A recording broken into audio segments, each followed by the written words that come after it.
अस्सलामुअलैकुम। दी सूरत डिस्ट्रिक्ट मुस्लिम education society सूरत द्वारा संचालित Anglo Urdu high school Gujarati माध्यम कक्षा 10 विषय हिंदी में फिरोज सर आज आपको व्याकरण के बारे में पढ़ाऊँगा। तो बच्चों, हमने अगले वीडियो में व्याकरण के बारे में जाना, जिसमें हमने पढ़ा भाषा के बारे में, वर्ण के बारे में, वर्ण किसे कहते हैं, वर्ण के प्रकार जाने। उसके बाद शब्द कैसे बनते हैं, शब्द को संज्ञा भी कहा जाता है, संज्ञा के विभिन्न प्रकार के बारे में हमने जाना, कहावत के बारे में जाना, शब्द समूह के बारे में जाना, मुहावरे के बारे में हमने पढ़ा तथा विलोम शब्द अर्थात विरोधाभासी शब्द के बारे में हमने पढ़ा।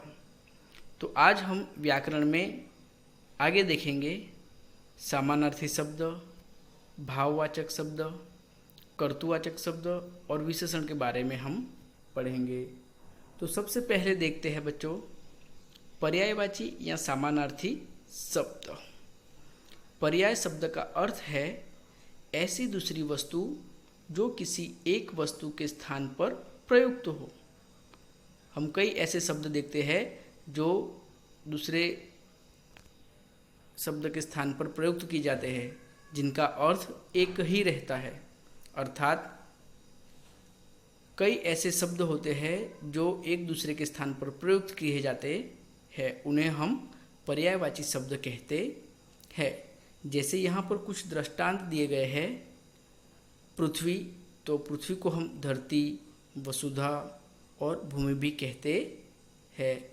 जैसे आँख के लिए नयन, नेत्र, लोचन, वैसे ही सूर्य के लिए रवि, भानु, भास्कर आदि जैसे शब्दों का हम प्रयोग करते हैं। यह शब्द पर्यायवाची या समानार्थी शब्द कहे जाते हैं। इस प्रकार के समान अर्थ प्रकट करने वाले शब्दों को अर्थात परस्पर समान अर्थ प्रकट करने वाले शब्दों को हम पर्यायवाची या समानार्थी शब्द कहते हैं। पर्यायवाची शब्द भाषा की व्यापकता सूचित करते हैं। जिस भाषा में जितने अधिक पर्यायवाची शब्द होते हैं वह भाषा उतनी ही समृद्ध मानी जाती है। यहाँ पर समानार्थी शब्द के बारे में हमने जाना कि परस्पर समान अर्थ प्रकट करने वालों को, परस्पर समान अर्थ प्रकट करने वाले शब्दों को हम पर्यायवाची या समानार्थी शब्द कहते हैं। और जिस भाषा में जितने अधिक समानार्थी पर्यायवाची शब्द होते हैं वह भाषा उतनी ही समृद्ध मानी जाती है। आगे कुछ समानार्थी शब्द दिए गए हैं पर्यायवाची, उसको पढ़ना है और नोटबुक के अंदर लिखना है। आगे देखते हैं हम भाववाचक शब्द के बारे में। मन के भावों, प्रसंगों और अवस्थाओं का बोध कराने वाले शब्द या संज्ञा को भाववाचक शब्द या भाववाचक संज्ञा कहते हैं। यहाँ पर बताया गया बच्चों कि मन के भाव, मन में उत्पन्न होने वाले भाव, प्रसंगों और अवस्थाओं का बोध कराने वाले शब्द को क्या कहते हैं हम? भाववाचक संज्ञा। जैसे यहाँ पर कुछ दृष्टांत दिए गए हैं। सुख, दुख, उत्साह, प्रसन्नता, ये क्या है? मन में उत्पन्न होने वाले भाव है। आगे बताया विवाह, जन्म, मरण, यह सब क्या है? प्रसंग है। बचपन, जवानी, बुढ़ापा, बीमारी, गरीबी, अमीरी, यह क्या है? अवस्था और दशा को बताते हैं। भाववाचक संज्ञा मन के भाव, जीवन की दशा, अवस्था तथा अदृश्य वस्तुओं को सूचित करती है। भाववाचक संज्ञाओं का हम केवल अनुभव कर सकते हैं, उसे देख या छू नहीं सकते। भाववाचक संज्ञाएं जातिवाचक संज्ञा में या विशेषण संज्ञा में अथवा तो क्रियावाचक संज्ञा में शब्द के अंत में विभिन्न प्रत्यय जोड़कर उनसे बनाई जाती है। विभिन्न प्रत्यय जोड़कर उनसे भाववाचक संज्ञा बनाई जाती है। तो बच्चों, यहाँ हमने देखा कि शब्द के अंत में प्रत्यय जुड़कर भाववाचक संज्ञा बनाई जाती है। तो सबसे पहले हम जाने प्रत्यय के बारे में कि प्रत्यय किसे कहते हैं। तो सरल अर्थ में कहा जाता है कि शब्द के अंत में जुड़कर शब्द के अर्थ में बदलाव लाता है, उसे हम प्रत्यय कहते हैं। क्या बताया यहाँ पर कि प्रत्यय किसे कहते हैं? तो शब्द के अंत में जुड़कर उस शब्द के अंदर उस शब्द के अर्थ में बदलाव लाता है, उसे हम प्रत्यय कहते हैं। शब्द किसी भाव, दशा या अवस्थाओं को सूचित करता है, अर्थात प्रत्यय हमेशा शब्द के अंत में जुड़कर उस शब्द में बदलाव लाता है। यहाँ पर कुछ प्रत्यय दिए गए नीचे, आ, ई, त्व, अन, पन, य, त्य, हट आदि जैसे प्रत्यय जुड़कर भाववाचक शब्द बनते हैं। यहाँ पर देखिए कुछ शब्द दिए गए हैं भाववाचक। पुरुष तो पुरुषत्व, त्व प्रत्यय लगा। मिलाना तो मिलावट, ट प्रत्यय लगा। फिर बताया प्राप्ति, प्राप्त वत्ता ई प्रत्यय लगा। डाकू डकैती। शिष्ट शिष्टता। सजना सजावट। उचित औचित्य। इसी प्रकार सारे भाववाचक संज्ञा में कोई न कोई प्रत्यय जुड़ा है। आगे देखते हैं हम कर्तुवाचक संज्ञा के बारे में। तो सरल अर्थ में बताया जाए तो जो शब्द कर्ता के बारे में बताए उसे हम कर्तुवाचक संज्ञा कहते हैं। जिस शब्द या संज्ञा द्वारा कर्ता के बारे में बताया जाए अथवा तो जो शब्द या संज्ञा किसी कार्य के कर्ता का बोध कराए उसे हम क्या कहते हैं? कर्तुवाचक संज्ञा। सरल अर्थ में इसकी परिभाषा यह हुई कि कर्ता के बारे में सूचित करने वाले शब्द को हम कर्तुवाचक संज्ञा कहते हैं। कुछ दृष्टांत यहाँ पर दिए गए हैं, देखिए। संपादन करने वाला, संपादन करने वाला कौन होगा? संपादक। सेवा करने वाला, सेवा करने वाला कौन होगा? सेवक। नौकरी करने वाला, नौकर। वकालत करने वाला, वकील। वक्तव्य देने वाला, वक्ता। डकैती करने वाला, डाकू। शिक्षा देने वाला, शिक्षक। और विद्या प्राप्त करने वाला, विद्यार्थी। यहाँ पर कुछ कार्य दिए गए हैं और उस कार्य को करने वाले शब्द बताए गए हैं, जिसे हम क्या कहेंगे? कर्तुवाचक संज्ञा। आइए आगे हम पढ़ते हैं विशेषण के बारे में। जो शब्द किसी संज्ञा या सर्वनाम की विशेषता बताता है उसे हम क्या कहते हैं? विशेषण।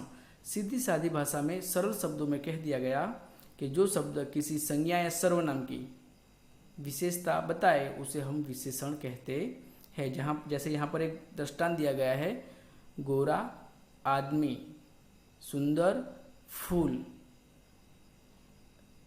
जैसे आदमी क्या है? कैसा है? गोरा है। फूल कैसा है? सुंदर है। यह गोरा और सुंदर विशेषण शब्द हुए। आगे देखते हैं हम विशेषण के प्रकार के बारे में। तो विशेषण के मुख्यतः 4 प्रकार माने गए हैं।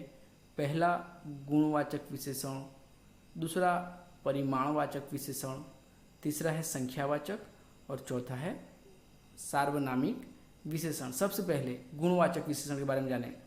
तो जो शब्द किसी व्यक्ति या वस्तु के गुण, दोष, रंग, आकार, अवस्था, स्थिति, स्वभाव, दशा, दिशा, स्पर्श, गंध, स्वाद आदि का बोध करा है, उस शब्द को हम गुणवाचक विशेषण कहते हैं। देखिए यहाँ पर कई सारे गुण बताए, जैसे कि होशियार, काला, गोल, गहरा, गरीब। ये सारे शब्द यहाँ पर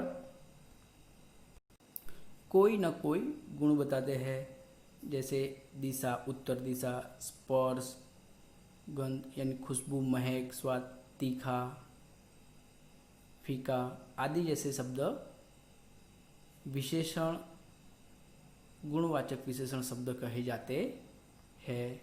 आगे देखते हैं हम परिमाणवाचक विशेषण। तो वह विशेषण जो अपने विशेष्यों की निश्चित या अनिश्चित मात्रा का बोध कराए उसे हम क्या कहेंगे, परिमाणवाचक विशेषण। क्या बताइए यहाँ पर कि ऐसे विशेषण जो अपने विशेष्यों की निश्चित और अनिश्चित मात्रा का बोध कराए, अर्थात परिमाणवाचक विशेषण के दो भेद बता दिए गए, एक कौन सा, निश्चित परिमाणवाचक, और दूसरा है अनिश्चित परिमाणवाचक। आइए देखते हैं इसमें।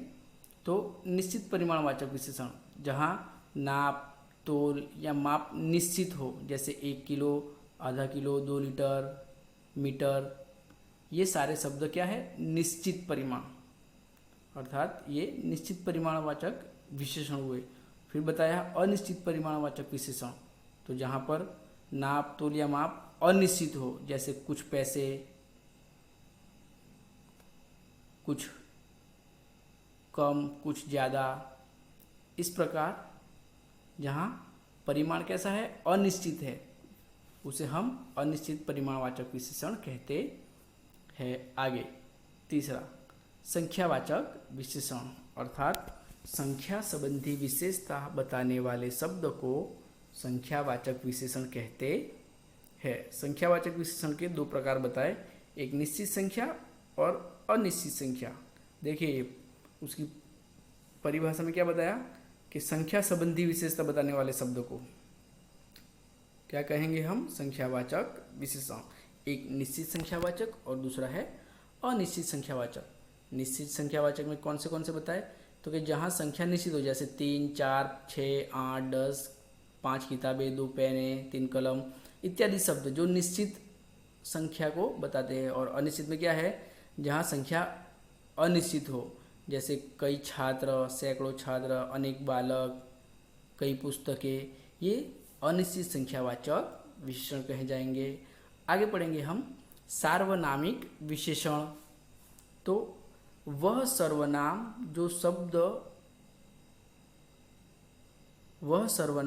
शब्द जो संज्ञा से पहले आकर उसकी विशेषता बताते हैं। क्या बताइए यहाँ पर कि ऐसे शब्द जो संज्ञा के पहले आते हैं और उसकी संज्ञा की विशेषता बताते हैं, उसे हम क्या कहते हैं, सार्वनामिक विशेषण। जैसे कि कई प्रश्नों के उत्तर देने हैं, कितने प्रश्न, बहुत सुंदर फूल थे, वह लड़का पढ़ने में होशियार है, इत्यादि कई सारे विशेषण सार्वनामिक विशेषण में आते हैं। तो बच्चों, हमने पहले और दूसरे वीडियो में व्याकरण के बारे में सीखा, जो बोर्ड की परीक्षा में हिंदी के प्रश्न पत्र में विभाग सी के अंदर जो 18 अंक का होता है, उसमें से हमने सीखा कहावत किसे कहते हैं। प्रश्न पत्र के अंदर उत्तर इस तरह लिखना है, कहावत का अर्थ बताना है, उसके बाद मुहावरे का अर्थ देकर वाक्य में प्रयोग करना होता है, शब्द समूह के लिए एक शब्द देना है, विरोधार्थी शब्द दिए गए होंगे, उसके सामने विरोधार्थी शब्द लिखने हैं, समानार्थी के सामने समानार्थी, कर्तुवाचक के बारे में हमने पढ़ा, भाववाचक शब्द, विशेषण के बारे में हमने जाना। अब अगले वीडियो में संधि विच्छेद, संधि मेल और समास के बारे में पढ़ेंगे। ऑल द बेस्ट, घर पे रहो, पढ़ाई करते रहो।